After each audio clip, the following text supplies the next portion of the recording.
अच्छा, फिर एक्टिव रहोगे। इंसान के जिस्म को ख़राब करती है ग़िज़ा। हम समझते हैं कि ज़्यादा खाने से ज़्यादा ताकत आती है, ऐसा कोई फार्मूला नहीं है, क्योंकि ज़्यादा खाने वाले पहलवान ही जल्दी मरते हैं और जल्दी बुढ़ापा आता है उन पर, और कम खाने वाले आदमी को बुढ़ापा देर से आता है। क्योंकि जिस्म को जितने कैलोरीज और हरारों की ज़रूरत है उतना आम हालात में आम ग़िज़ा से पूरा हो जाता है। अब जब हम उससे ज़्यादा इस्तेमाल करते हैं तो एक्स्ट्रा वो जिस्म में हरारे और कैलोरी चले जाते हैं, जो हमारे जिस्म को बढ़ाते हैं, फिर जिसकी ज़रूरत जिस्म को थी नहीं बढ़ने की,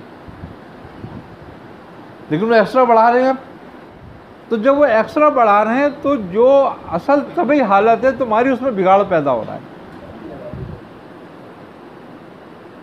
अब उसमें जब बिगाड़ पैदा हो रहा है तो वो बिगाड़ अपना असर कहीं ना कहीं दिखाएगा, तो तुम्हें जल्दी बुढ़ापे की तरफ ले जाएगा, जल्दी मोटापे की तरफ ले जाएगा, जल्दी तुम्हें बीमारियां शुरू हो जाएंगी, तुम्हारा वज़न फिर तुम्हारे जोड़ बर्दाश्त नहीं करेंगे।